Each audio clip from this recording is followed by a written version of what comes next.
أعوذ بالله من الشيطان الرجيم بسم الله الرحمن الرحيم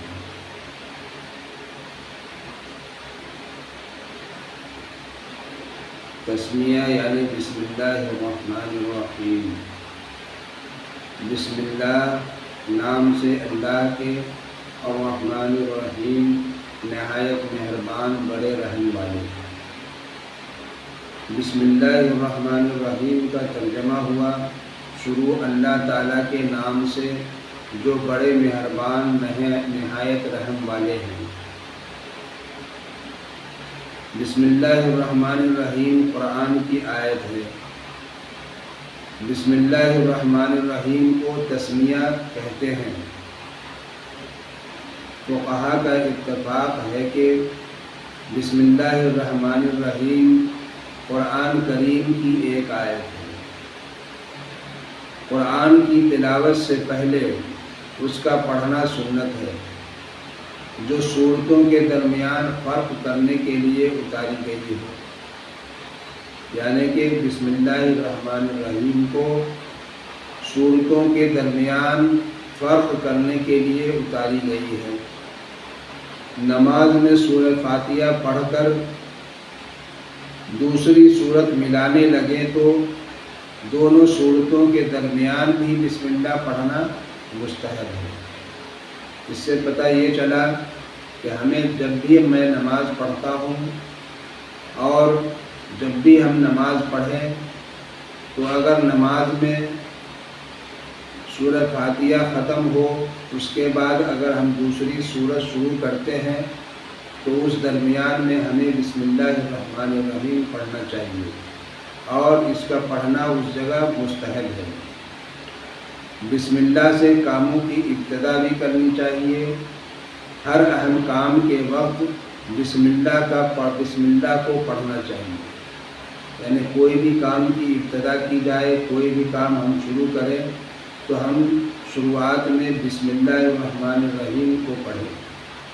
جیسے قرآن کریم کی تلاوت اور اذکار کے وقت، سواری پر سوار ہونے کے وقت، گھر یا مسجد میں داخل ہونے یا نکلنے کے وقت، چراغ لائٹ روشن کرنے یا بجھانے کے وقت، مباح جنسی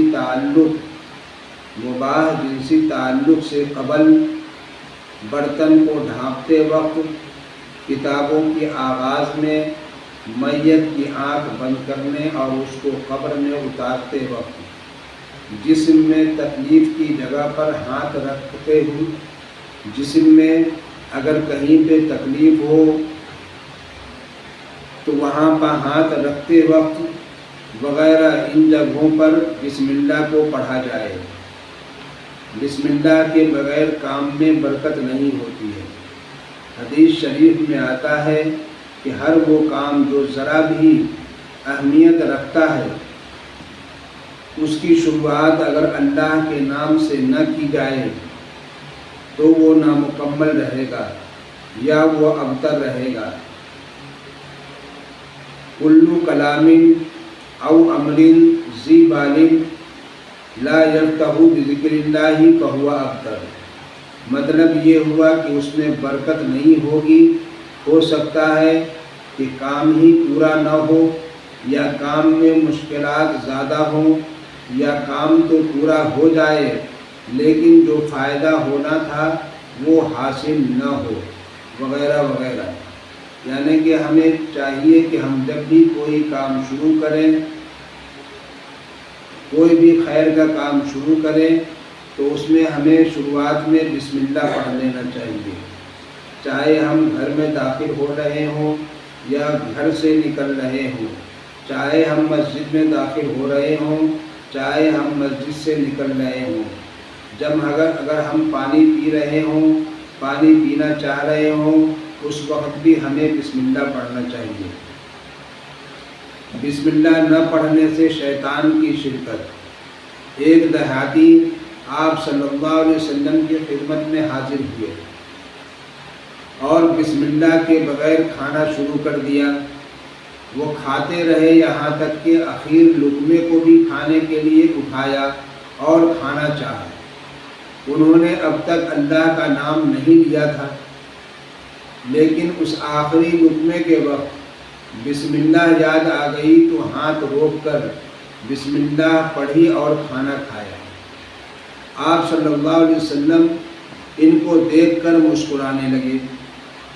صحابہ کرام نے پوچھا، یا رسول اللہ، آپ نے تبسم فرمایا لیکن ہمیں کوئی ایسی بات محسوس نہیں ہوئی۔ آپ صلی اللہ علیہ وسلم نے فرمایا، جب اس آنے والے نے بسم اللہ کے بغیر کھانا شروع کیا تو شیطان بھی اس میں شریک ہو گیا تھا، حتیٰ کہ آخر لقمے تک اس نے ساتھ کھایا۔ البتہ جب اس نے بسم اللہ پڑھی تو جتنا کھانا اس نے کھایا تھا، بسم اللہ کہنے سے سارا کھانا جتنا کھایا تھا، سارے کھانے کی قے الٹی کر دی۔ ما زال الشیطان یاکل معہ فلما ذکر اسم اللہ عز وجل استقاء ما فی بطنہ۔ ناپاکی کی حالت میں قرآن کریم کی تلاوت اور اللہ کا ذکر۔ یہاں پر ایک بات دھیان رکھیں، یاد رکھیں کہ بسم اللہ الرحمن الرحیم قرآن پاک کی آیت ہے اور دعا بھی ہے۔ جنبی مرد ہو یا عورت، اسی طرح حائضہ اور نفاس والی عورت کے لیے تلاوت کی نیت سے، یہاں پہ ایک بات دھیان رکھیں کہ حیض والی عورت یا نفاس والی عورت کے لیے تلاوت کی نیت کے ساتھ بسم اللہ الرحمن الرحیم پڑھنا جائز نہیں ہے، کیونکہ یہ قرآن کریم کی آیت ہے۔ البتہ دعا یا ثنا یا برکت کے لیے کسی کام کے شروع کے وقت بسم اللہ الرحمن الرحیم کو پڑھا جا سکتا ہے۔ مثلا کوئی ناپاک آدمی کچھ کام کرنا چاہتا ہے، جیسے کیواڑ بند کرنا، تو ناپاک مرد ہو یا عورت بسم اللہ الرحمن الرحیم کو دعا کے طور پر پڑھ سکتے ہیں۔ اسی طرح دوسری قرآنی دعائیں ہیں، جیسے ربنا آتنا فی الدنیا، کہ ان کو دعا کی نیت سے تو ناپاک آدمی بھی پڑھ سکتا ہے، البتہ تلاوت کی نیت سے ایسے آدمی کے لیے پڑھنا جائز نہیں۔ یعنی دعا کی نیت سے ان آیتوں کو آدمی پڑھ سکتا ہے دعا کی نیت سے، لیکن تلاوت کی نیت سے پڑھنا جائز نہیں ہے۔ جس پر نہانا فرض ہو، اس سے یہ بھی معلوم ہوا کہ اللہ کا ذکر قرآن کی تلاوت کے علاوہ تو ہر حالت میں جائز ہے۔ اس سے یہ معلوم ہوا کہ اللہ کا ذکر قرآن کی تلاوت کے علاوہ ہر حالت میں جائز ہے، چاہے پاک ہو یا ناپاک، باوضو ہو یا بے وضو۔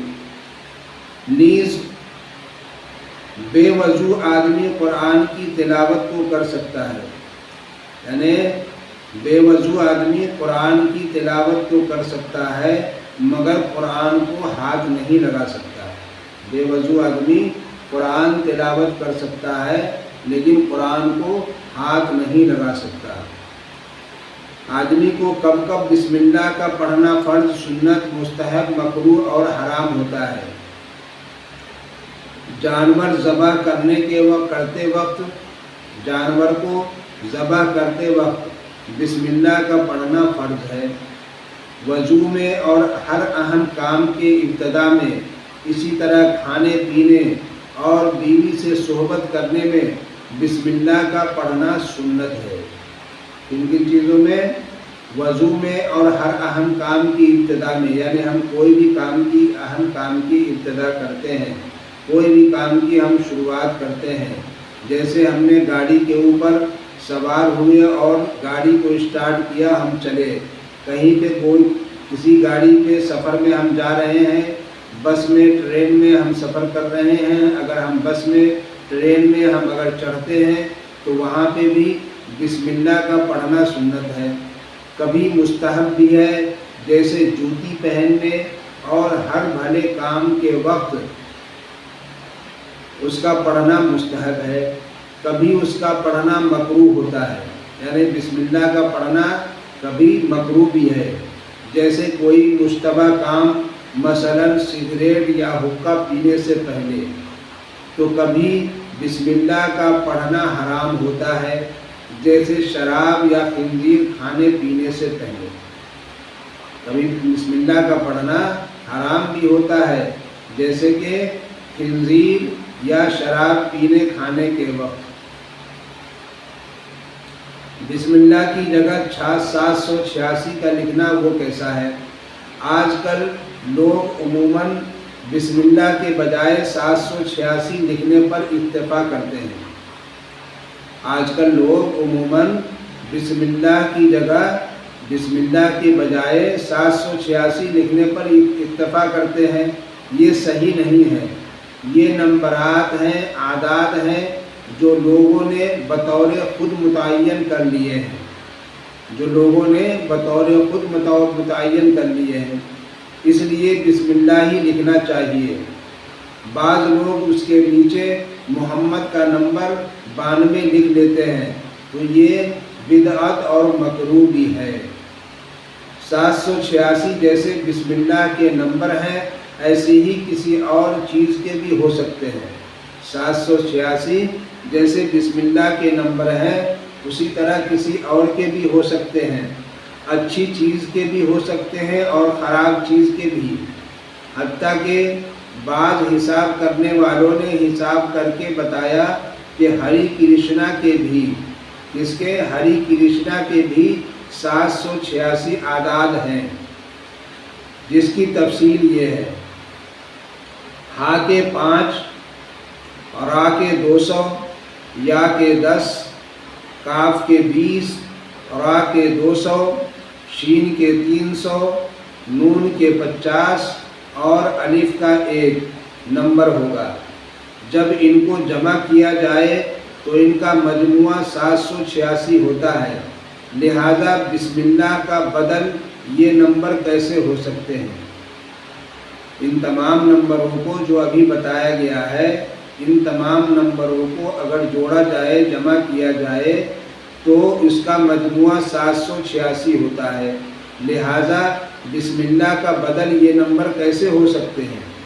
کوئی بسم اللہ کی نیت کے ساتھ 786 لکھتا ہے تو وہ باعث برکت تو ہو سکتا ہے، یعنی کوئی 786 کو باعث بسم اللہ کی نیت سے لکھتا ہے تو وہ باعث برکت تو ہو سکتا ہے، لیکن وہ بسم اللہ کا بدل نہیں ہو سکتا ہے۔ 786 باعث برکت ہو سکتا ہے، لیکن بسم اللہ کا بدل نہیں ہو سکتا ہے۔ اللہ تبارک و تعالی ہم تمام لوگوں کو صحیح طریقے سے دین کی سمجھ عطا فرمائے اور دین پہ چلنا آسان فرمائے۔